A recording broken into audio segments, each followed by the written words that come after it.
আসসালামু আলাইকুম ওয়া রাহমাতুল্লাহি ওয়া বারাকাতুহু। প্রিয় ইমানি ভাই এবং বন্ধুগণ, আশা করি আল্লাহ সুবহানাহু ওয়া তাআলা সকলকে ভালো রেখেছেন। প্রিয় ভাইরা, কমেডি ধর্মের অনুসারী এক ছেলে আমাকে মেসেঞ্জারে একটা ভিডিও পাঠায় বলতেছে, দেখ ওহাবি, আমাদের সুন্নিদের মধ্যে কি নবীর এশক, আর তোদের নবীর কোনো এশক নাই, নবীর কোনো প্রেম নাই। তো ভিডিওটা আমি দেখলাম, দেখে আমার কাছে আমি হাসবো না কাঁদবো না রাগ করবো এটা খুঁজে পাইতেছি না, বুঝতে পারতেছি না। তো এটা আপনাদেরকে একটু দেখাই। আমি যা বলবো এই ব্যাপারে আপনাদের দ্বিমতও থাকতে পারে, তো আপনারা একটু শুনে আমাকে একটু জানাবেন যে আসলে এই ব্যাপারে আমার মতামতটা ঠিক আছে কিনা, আর যদি ভুল হয় তাহলে কোন জায়গায় ভুল। আসেন আমরা আগে একটু ভিডিওটা দেখে আসি।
আপনারা দেখতে পেলেন এখানে একদল যুবক সন্তান, তারা মদিনার শানে, রসুলের শানে কাসিদা পাঠ করতেছে এবং ব্যাপকভাবে আবেগের সাথে কান্নাকাটি করতেছে।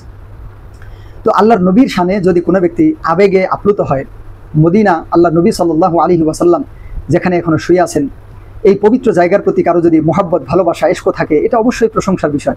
আল্লাহর নবীর শানে উম্মতের দরদ থাকবে, মহব্বত থাকবে, ভালোবাসা থাকবে, এটা তো অনেক প্রশংসার বিষয়। এটা এমন প্রশংসার বিষয় যে সম্পর্কে প্রশংসা করে শেষ নাই। কিন্তু যদি কেউ বিপদগামী হয়ে আল্লাহ নবী সাল্লাল্লাহু আলাইহি ওয়াসাল্লামের প্রশংসা দেখায়, ভালোবাসা দেখায়, তাহলে এই বিপদগামী প্রশংসা বা এই বিপদগামী ভালোবাসার অর্থ কি? যেমন মনে করেন কোন একজন ব্যক্তির সামনে তার বাবার নাম বললেন, তার বাবার সম্পর্কে আলোচনা করলেন, সে হাউমাউ করে কাঁদতেছে, কাঁদতে কাঁদতে তার লুঙ্গি খুলে যাইতেছে, কিন্তু আপনি খবর নিয়ে দেখলেন সে থাকে একটা ভালো ঘরের মধ্যে আর তার বাবা থাকে একটা ভাঙ্গা ঘরের মধ্যে, যেখান দিয়ে কুকুর দিনে কয়েকবার করে যাওয়া আসা করে, বিভিন্ন ধরনের পশু পাখি তার ঘরের মধ্যে বসবাস শুরু করে দিয়েছে। আর এই ব্যক্তি খায় 3 বেলা মোটামুটি ভালো খাদ্য, আর তার বাপ দিনে 2 বেলাও খানা পায় না, 1 বেলাও যদি পায় তাহলেও খুব কঠিন অবস্থা, সে ভিক্ষা করে দিন যাইতেছে। তো এই লোকটা যদি তার বাবার জন্য এত আবেগ দেখায় যে কাঁদতে কাঁদতে তার লুঙ্গি খুলে যায়, তাহলে আপনি যখন তার হাকিকতটা জানলেন যে তার বাপ খায় ভিক্ষা করে এবং তার বাবা থাকে এইরকম অবস্থার মধ্যে, আর বাবার নাম শুনে কাঁদতে কাঁদতে তার লুঙ্গি খুলে যায়, তাহলে আপনার কি মনে হবে? এ কি আসলেই তার বাবার প্রতি সম্মানকারী, নাকি তার বাবার প্রতি সে আবেগ, এমনিতেই আবেগ রাখনেওয়ালা, অথবা সে দেখানেওয়ালা, মানে রিয়া করনেওয়ালা? সে তার বাবার সম্পর্কে এটা মানুষকে দেখাইতেছে যে আমি আমার বাপকে কত ভালোবাসি, এটা সে দেখাইতেছে, কিন্তু প্রকৃতপক্ষে তার ভিতরে বাবার ভালোবাসা নাই। তো ঠিক একইভাবে আমার কাছে আমি যেই কথাগুলো বলবো একটু আপনারা শুনবেন এবং এই ব্যাপারে মতামত দিবেন। আমি ঠিক এই সুন্নি নামক সুন্নি ধর্মের, এই নতুন ধর্মের, এই কমিটি ধর্মের লোকদেরকে এরকম মনে করি, এই ধর্মের উম্মতদেরকে আমি এরকম মনে করি, যারা বাবার কথা শুনে কাঁদতে কাঁদতে লুঙ্গি খুলে যায়, কিন্তু বাবা ভিক্ষা করে খায়, তার ব্যাপারে কোনো খবর নাই। এরা হচ্ছে এই ধরনের লোক। কিভাবে? আল্লাহ সুবহানাহু ওয়া তাআলার দিন, যেই বিধান, যেই শরীয়ত আল্লাহ সুবহানাহু ওয়া তাআলা আমাদের কলিজার টুকরা নবীর মাধ্যমে দিলেন, আজকে এই দিন ভুলুণ্ঠিত, আজকে এই শরীয়ত ভুলুণ্ঠিত, আজকে এই বিধান ভুলুণ্ঠিত। আজকে মহান মালিকের বিধানের জায়গায় আমরা ব্রিটিশদের বিধান মানতেছি, মহান মালিকের শরীয়তের জায়গায় ব্রিটিশদের শরীয়ত মানতেছি, মহান মালিকের দিনের জায়গায় আমরা অন্য কারো দিন মানতেছি। আল্লাহ নবী সাল্লাল্লাহু আলাইহি ওয়াসাল্লাম যে শরীয়ত, যে বিধান, যে সুন্নাহ নিয়ে আসলেন, সেই সুন্নাহর বিপরীতে আমরা জীবনযাপন করতেছি। আল্লাহ সুবহানাহু ওয়া তাআলা তার কালামে পাকের মধ্যে জানিয়ে দিলেন, মা আতাকুমুর রাসূলু ফাখুযুহু ওয়া মা নাহাকুম আনহু ফান্তাহু, সূরা হাশরের 7 নম্বর আয়াত। হে আমার বান্দারা শোনো, আমার নবী তোমাদেরকে যা দেন তা গ্রহণ করো, যা থেকে নিষেধ করেন তা ছেড়ে দাও। তো আমাদের নবী আমাদেরকে কি শুধুমাত্র এশক, শুধুমাত্র আল্লাহর নবীর জন্য কান্নাকাটি, শুধুমাত্র আল্লাহর নবীকে ভালোবাসা এটাই দিয়ে গেলেন, নাকি সবচাইতে গুরুত্বপূর্ণ যে জিনিসটা দিলেন সেটা হচ্ছে আল্লাহর নবী সাল্লাল্লাহু আলাইহি ওয়াসাল্লামের অনুসরণ? যে সম্পর্কে আল্লাহ নবী সাল্লাল্লাহু আলাইহি ওয়াসাল্লাম থেকে 1450 বছর আগে পবিত্র জবানে যে হাদিসটা পাওয়া যায়, লা ইউমিনু আহাদুকুম হাত্তা ইয়াকুনা হাওয়াহু তাবআন লিমা জিতু বি, ওই পর্যন্ত কোনো ব্যক্তি পরিপূর্ণ ঈমানদার হতে পারে না যতক্ষণ পর্যন্ত আমি নবী জানিয়ে এসেছি সে তার অনুগামী না হয়। হ্যাঁ, আল্লাহ নবী তার ভালোবাসার কথা বলেছেন, লা ইউমিনু আহাদুকুম হাত্তা আকুনা আহাব্বা ইলাইহি মিন ওয়ালিদিহি ওয়া ওয়ালাদিহি ওয়ান নাসি আজমাইন। তো এখানে দুইটা হাদিস আমরা পেলাম, একটা হচ্ছে আল্লাহর নবীকে সবচাইতে বেশি ভালোবাসতে হবে, আরেকটা হচ্ছে আল্লাহর নবীর অনুসরণ, দুনিয়ার সবকিছুর অনুসরণকে ছেড়ে আল্লাহর নবীর সুন্নাহের অনুসরণে আসতে হবে, নয়তো ঈমানদার হওয়া যাবে না। তো এখানে দুইটা যদি না থাকে, তাহলে একটা যদি কমতি থাকে, তাহলে সে কি হবে? যেমন বাপকে ভালোবাসতে হবে, বাবার জন্য অন্তরে মোহাব্বত, ভালোবাসা, এশক, দরদ এটা থাকবে, প্রশংসার বিষয়। কিন্তু বাপ যে ভিক্ষা করে খায়, বাবার কোনো খবর নেওয়া হইল না, তাহলে কি তার এই মোহাব্বতের কোনো মূল্য আছে? আল্লাহর নবী সাল্লাল্লাহু আলাইহি ওয়াসাল্লামকে সবকিছু চাইতে বেশি মহব্বত করতে হবে, এটা তো অবশ্যই সত্য কথা, নয়তো সে ঈমানদারি হতে পারে না। কিন্তু আল্লাহর নবীর অনুসরণ যে সব অনুসরণের উপরে থাকতে হবে, এই কথা কি ভুলে গেলে চলবে? আল্লাহ সুবহানাহু ওয়া তাআলা জানাই দিলেন, হুয়াল্লাযী আরসালা রাসূলাহু বিল হুদা ওয়া দীনিল হাক্কি লিইয়ুযহিরাহু আলা দীনি কুল্লি ওয়ালাউ কারিহাল মুশরিকুন। আমি যে দিন তোমাদেরকে দিলাম, এই দিন যেন সমস্ত বিধান, সমস্ত তন্ত্র মন্ত্র সবকিছুর চাইতে ঊর্ধ্বে থাকে, সবকিছুর চাইতে উপরে থাকবে, ঊর্ধ্বে থাকবে। এই জন্য আল্লাহ সুবহানাহু ওয়া তাআলা এই একটা উদ্দেশ্য দিনের, যে দিন সবকিছুর ঊর্ধ্বে থাকবে। আজকে কি দিন সবকিছুর ঊর্ধ্বে আছে? আমরা কি আল্লাহর দিনকে সবকিছুর ঊর্ধ্বে রাখার জন্য চেষ্টা, ফিকির, চিন্তা করতেছি? বিশেষ করে এই সুন্নি নামক সুন্নি যে ধর্মের অনুসারীরা, এদের মুখে কখনো এই সমস্ত আয়াত শুনবেন? এই আয়াতটা কখনো এই সুন্নি ধর্মের অনুসারীদের মুখে শুনেছিলেন? আল্লাহ সুবহানাহু ওয়া তাআলা জানিয়ে দিলেন, ওয়া মান লাম ইয়াহকুম বিমা আনজালাল্লাহু ফাউলাইকা হুমুল কাফিরুন ফাউলাইকা হুমুজ জালিমুন ফাউলাইকা হুমুল ফাসিকুন। এই সমস্ত আয়াতগুলো আপনারা দেখেন, এই সমস্ত আয়াতগুলোর তাফসীর পৃথিবীর যে কোনো তাফসীর গ্রন্থ থেকে দেখেন। যদি কোনো ব্যক্তি আল্লাহ সুবহানাহু ওয়া তাআলার বিধানকে ঘৃণা ভরে ছেড়ে দেয়, প্রত্যাখ্যান করে, তাহলে সে কাফের হয়ে যাবে। আর যদি কোনো ব্যক্তি জেনে বুঝেও আল্লাহ সুবহানাহু ওয়া তাআলার বিধান অনুযায়ী বিচার ফয়সালা না করে, তাহলে সে ফাসিক হয়ে যাবে। এবং অনেকেই এটাকে ঈমান ভঙ্গের কারণ পর্যন্ত বলেছেন, যে তাহলে সে দ্বীনের জন্য কি অনুসারী হলো? আর একজন মুসলমান, একজন ঈমানদার, একজন ঈমানদারের ঈমানের দাবিটা কি? একজন ঈমানদারের ঈমানের দাবিটা কি? যে মালিক আমাকে সৃষ্টি করেছেন, যে মালিক আমাকে দুনিয়াতে পাঠিয়েছেন, যে মালিক আমাদেরকে দিন দিয়েছেন, যে মালিক আমাদেরকে শরীয়ত দিয়েছেন, যে মালিক আমাদেরকে বিধান দিয়েছেন, ওই মালিকের বিধান অনুযায়ী আমার জিন্দেগিটা পরিচালিত হবে। এটা কি ঈমানদারের ঈমানের দাবি নয়? আল্লাহ সুবহানাহু ওয়া তাআলা জানিয়ে দিলেন, ওয়া আ'ইদ্দু লাহুম মাসতাতা'তুম মিন কুওয়া ওয়া মিন রিবাতিল খাইলি তুরহিবুনা বিহি আদুওয়াল্লাহি ওয়া আদুওয়াকুম। ও আমার বান্দারা, ওয়া আ'ইদ্দু, আল্লাহ তাআলা হুকুম জানিয়ে দিলেন, আমরের সিগা ব্যবহার করে তোমরা শক্তি সঞ্চয় করো। ওয়া আ'ইদ্দু লাহুম মাসতাতা'তুম মিন কুওয়া, তোমাদের সামর্থ্য অনুযায়ী তোমরা আমার দ্বীনের পক্ষে, আমার দ্বীনকে বিজয়ের লক্ষ্যে, আমার দ্বীনকে দুনিয়ার মধ্যে প্রতিষ্ঠিত করার লক্ষ্যে, আমার দ্বীনকে হেফাজতের লক্ষ্যে তোমরা তোমাদের সামর্থ্য অনুযায়ী শক্তি অর্জন করো।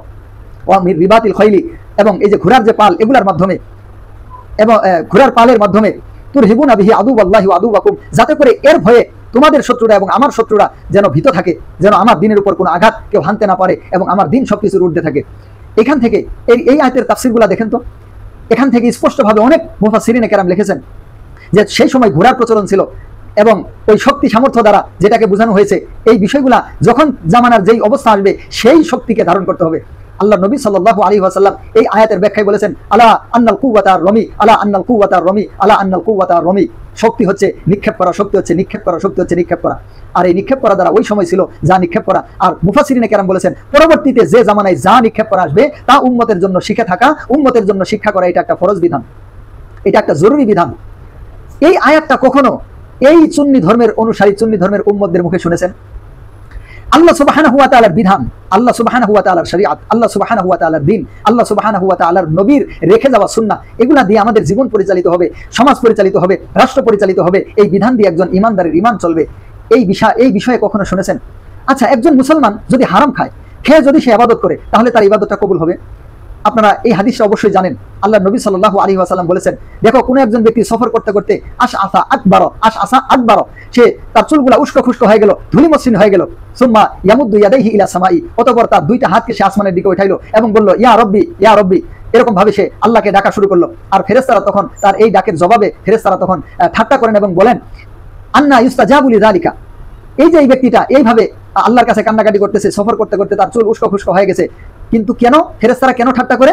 মাতমাহু হারামুন, মাশরাবুহু হারামুন, মালবাসুহু হারামুন, গুদিয়া বিল হারাম। যার খাদ্যটা হারাম, যার পানীয় হারাম, যার পোশাক হারাম, যার জীবন ধারণের পদ্ধতিটা হারাম। মুসলমান ভাই বন্ধুগণ, একটু ঠান্ডা মাথায় চিন্তা করেন তো, আজকে আমাদের জীবন ধারণের পদ্ধতিটা কি? আমাদের শিক্ষানীতিটা হারাম ব্রিটিশদের বিধানের উপর, আমাদের অর্থনীতিটা হারামের উপর, আমাদের সমাজনীতিটা হারামের উপর, আমাদের সবকিছুই তো ব্রিটিশদের নিয়ম অনুযায়ী চলে। আমাদের এই সবকিছুই তো হারাম পন্থার উপর চলতেছে। তো আল্লাহ সুবহানাহু ওয়া তাআলার নবী জানাই দিলেন ফেরেশতারা আন্না ইউস্তাজাবু লিযালিকা, এই দোয়া কিভাবে কবুল হবে, কেন কবুল হবে না? তার খাদ্যটা হারাম, তার পানীয় হারাম, তার পোশাক হারাম, তার জীবন ধারণের পদ্ধতিটা হারাম। এই সমস্ত কথা কখনো এই সুন্নি ধর্মের অনুসারীদের মুখে শুনেছেন? সহিহ মুসলিমের মধ্যে বাবু ইমারতি ওয়াল কাযা, আপনারা দেখেন তো, এখানে স্পষ্টভাবে আল্লাহ নবী সাল্লাল্লাহু আলাইহি ওয়াসাল্লাম বলেছেন, মান মাতা ওয়ালা বাইআতা আলাইহি, মান মাতা ওয়ালা বাইআতা ফি উনুকিহি মাতা মিতাতান জাহিলিয়া। কোন ব্যক্তি মারা গেল আর তার স্কন্ধের মধ্যে বাইআত থাকলো না, তাহলে সে জাহিলিয়তের মৃত্যুবরণ করলো। এই বাইআত কি পীরের বায়াতের কথা বলেছেন আল্লাহ নবী? না। হক্কানি পীরের কাছে বায়াত হওয়া এটা আবার নিষিদ্ধ নয়, এটা অবশ্যই জরুরি। মসজিদ যেমন দরকার, মাদ্রাসা যেমন দরকার, হক্কানি পীরদের কাছে যাওয়াও দরকার, হক্কানি পীরেরও দরকার। কিন্তু এখানে তো আল্লাহ নবী সাল্লাল্লাহু আলাইহি ওয়াসাল্লাম এর দ্বারা পীরের বায়াতের কথা বলেন নাই, এর দ্বারা তিনি খলিফার বায়াতের কথা বলেছেন। আচ্ছা, এই যে খলিফার বায়াতের কথা আল্লাহ নবী বললেন, যারা এই বায়াত না নিয়ে মরবে তারা জাহিলিয়াতের উপর মৃত্যুবরণ করলো, জাহিলিয়াতের উপর মৃত্যুবরণ করলো। তাহলে কি এটা প্রতিষ্ঠা করার, এটা নিয়ে ফিকির করার, এটা কি মুসলমানেরা করবে নাকি বিধর্মীরা করবে না অন্যরা করবে? এই কথাগুলো কখনো এই সুন্নি ধর্মের অনুসারীদের মুখে শুনেছেন? শুনবেন না। তাহলে ওই যে বললাম যে সে বাবার কথা শুনে কানতে কানতে তার লুঙ্গি খুলে যাইতেছে, কিন্তু বাবা ভিক্ষা করে খাইতেছে, তার বাবাকে সে দেখে না। এ যেমন নাফরমান, এ যেমন নিমুখ হারাম, এ যেমন ইবলিশ, এ যেমন বাটপার, এ যেমন চিটার, এ যেমন নষ্ট, এ যেমন ভ্রষ্ট, ঠিক একইভাবে বাংলাদেশের এই সুন্নি নামক সুন্নি ধর্মের অনুসারীরা, এই বিদাতি ধর্মের অনুসারীরা, এই মুনাফিক ধর্মের অনুসারীরা, এরা হচ্ছে ঠিক একইভাবে সেই নাফরমান। এই জন্য আমি বলি, কাদিয়ানীরা একটা ধর্ম পালন করে যেটা ইসলামের কাছাকাছি ইসলাম না, শিয়ারা একটা ধর্ম পালন করে ইসলামের কাছাকাছি ইসলাম না, ঠিক একইভাবে বাংলাদেশের এই সুন্নি নামক সুন্নিরা একটা ধর্ম পালন করে যেটা ইসলামের কাছাকাছি ইসলাম না। একজন ইমানদারের ইমানের সবচাইতে বড় দাবি হবে মহান মালিকের বিধান দিয়ে জীবন পরিচালিত করা, মহান মালিকের বিধানকে, মহান মালিকের শরিয়াকে সমস্ত তন্ত্রমন্ত্রের ঊর্ধ্বে ধারণ করা। এটা হচ্ছে একজন ইমানদারের ইমানের দাবি। কিন্তু এদের দাবি এটা না। এদের ইসলাম হচ্ছে, এদের দিন হচ্ছে মাজার কেন্দ্রিক। এদের মূল তীর্থস্থান মক্কা মদিনা না, এদের মূল তীর্থস্থান হচ্ছে মাজার। এদের মূল ইবাদত নামাজ না, এদের মূল ইবাদত মহান মালিকের দিন না, এদের মূল ইবাদত হচ্ছে মিলাদ কিয়াম এবং ওই যে নূর মাটি, গায়েব জানা না জানা, এইরকম কয়েকটা বিষয় যেগুলা ইবলিশ তাদেরকে এরকম কিছু নাপাক বানিয়ে দিয়েছে, এটাই হচ্ছে তাদের দিন। তাদের দিন ইসলাম নয়। আমি আমার বুঝের কথাগুলো বললাম, যদি আমার এই বুঝের মধ্যে কোনো ভুল থাকে দালিলিকভাবে আপনারা এটাকে আমাকে বুঝিয়ে দিতে পারেন। আমি একজন উলামায়ে কেরামের ছাত্র, আমি একজন তলবে এলেম। তো আপনাদের কারো যদি আমার এই কথাগুলোর উপর সন্দেহ তৈরি হয় বা ভুল হয় বা আমার এই বুঝটা ভুল, তাহলে আপনারা আমাকে দয়া করে একটু জানিয়ে দিবেন। অবশ্যই আমি সংশোধন হব, কারণ অবশ্যই মহান মালিকের কাছে, মহান মালিকের ডাকে সাড়া দিয়ে আমাদের সবাইকে যেতে হবে। মহান মালিক আমাদেরকে এই সমস্ত মুনাফিক, এই সমস্ত ভণ্ড, এই সমস্ত গুমরা থেকে হেফাজত করেন। আমিন। আসসালামু আলাইকুম ওয়া রাহমাতুল্লাহি ওয়া বারাকাতুহু।